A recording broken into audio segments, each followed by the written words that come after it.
Truly, I say to you, unless one is born of water and the Spirit, he cannot enter the kingdom of God. That which is born of the flesh is flesh, and that which is born of the Spirit is spirit. That part of you, that is what must be reborn to new life. How can these things be? Yesus memberitahu Nikodemus bahwa untuk masuk ke dalam kerajaan Allah atau pergi ke surga, seseorang harus dilahirkan kembali. Jawab Yesus, "Aku berkata kepadamu, sesungguhnya jika seorang tidak dilahirkan dari air dan roh, ia tidak dapat masuk ke dalam kerajaan Allah. Apa yang dilahirkan dari daging adalah daging, dan apa yang dilahirkan dari roh adalah roh. Janganlah engkau heran, karena aku berkata kepadamu, kamu harus dilahirkan kembali." Yohanes 3 ayat 5-7.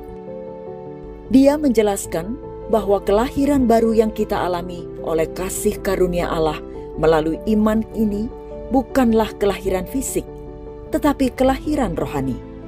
Kita mungkin tidak dapat melihatnya seperti angin, tetapi kita dapat merasakan pengaruhnya terhadap kehidupan kita. Lalu bagaimanakah cara kita mengetahui apakah kita telah benar-benar dilahirkan kembali? Cara pertama kita mengetahui bahwa kita sudah dilahirkan kembali adalah karena jaminan yang ditemukan dalam kitab suci. Sebab jika kamu mengaku dengan mulutmu bahwa Yesus adalah Tuhan dan percaya dalam hatimu bahwa Allah telah membangkitkan Dia dari antara orang mati, maka kamu akan diselamatkan. Karena dengan hati orang percaya dan dibenarkan, dan dengan mulut orang mengaku dan diselamatkan. Karena kitab suci berkata, barang siapa yang percaya kepada Dia tidak akan dipermalukan. Roma 10 ayat 9-11. Memiliki iman akan siapa Yesus itu dan apa yang Dia lakukan bagi kita, berarti kita telah dilahirkan kembali. Kita diselamatkan.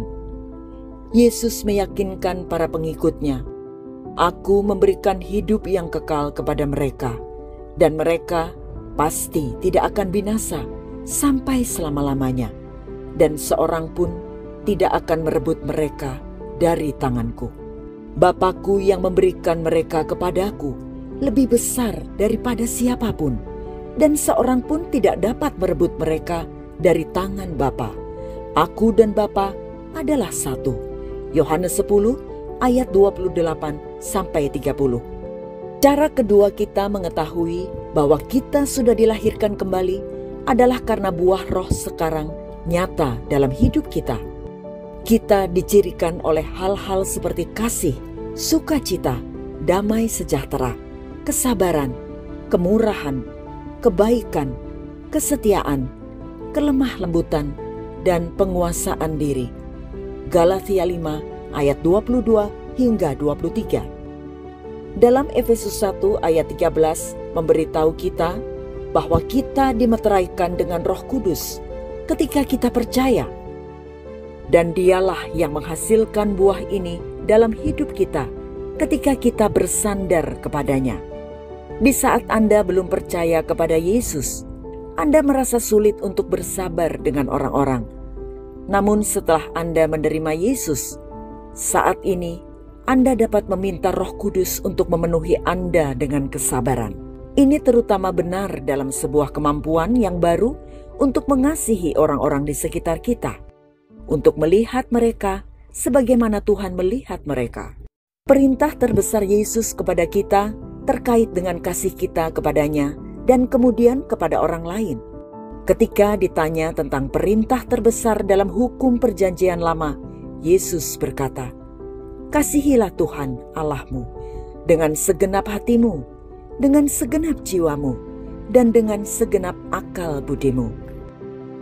Itulah hukum yang terutama dan yang pertama. Dan hukum yang kedua yang sama dengan itu, ialah kasihilah sesamamu manusia seperti dirimu sendiri. Pada kedua hukum inilah tergantung seluruh hukum Taurat dan kitab para nabi. Matius 22 ayat 37 hingga 40. Yesus berkata kepada para pengikutnya, "Aku memberikan perintah baru kepada kamu, yaitu supaya kamu saling mengasihi. Sama seperti aku telah mengasihi kamu, demikian pula kamu harus saling mengasihi." Dengan demikian semua orang akan tahu bahwa kamu adalah muridku, yaitu jikalau kamu saling mengasihi. Yohanes 13 ayat 34 hingga 35, lihat juga Yohanes 15 ayat 1 hingga 17, Yakobus 2 ayat 8, dan 1 Yohanes 4 ayat 7 hingga 12.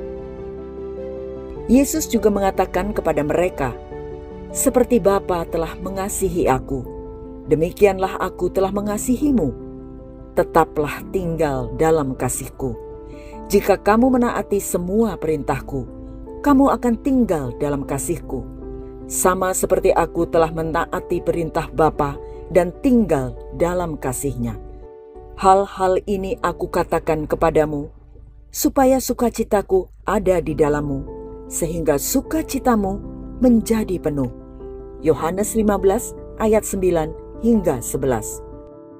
Cara ketiga, kita mengetahui bahwa kita sudah dilahirkan kembali adalah bahwa kita mulai melihat perkembangan karunia atau karunia dari Roh Kudus, seperti mengajar, menasehati, kemurahan hati, melayani, atau lainnya. Setiap orang percaya diberikan karunia dari Roh untuk pembangunan gereja yang dikenal sebagai tubuh Kristus. Roma 12 ayat 3 hingga 7, 1 Korintus 12 ayat 4 hingga 31, dan 1 Petrus 4 ayat 19 hingga 11. Karunia-karunia ini sangat sering dikaitkan dengan bakat dan kemampuan alami kita. Secara keseluruhan, ketika kita dilahirkan kembali, hati dan pikiran kita memiliki cara pandang yang sama sekali baru dalam memandang dunia. Kita adalah orang baru setelah kita menempatkan iman kita di dalam Yesus Kristus. Jadi siapa yang ada di dalam Kristus, ia adalah ciptaan baru. Yang lama sudah berlalu, sesungguhnya yang baru sudah datang. 2 Korintus 5 ayat 17. Galatia 2 ayat 20 memberitahu kita bahwa pribadi yang dilahirkan ke dalam dosa disalibkan bersama Kristus. Versi kita itu tidak lagi hidup. Versi baru dari kita yang dilahirkan kembali diberdayakan oleh Roh Kudus dan dapat dipastikan keselamatannya. Roma 8 ayat 14 hingga 17, 1 Petrus 1 ayat 3 hingga 9, Efesus 1 ayat 3 hingga 14. Anda tidak perlu mendasarkan kepastian Anda terlahir kembali pada perasaan, pengalaman, atau tindakan. Tuhanlah yang menjamin keselamatan kita sekarang dan untuk selama-lamanya. Dan kebenaran firman Tuhan yang menyatakannya dan yang dapat kita pegang dengan keyakinan penuh. 1 Yohanes 5 ayat 13.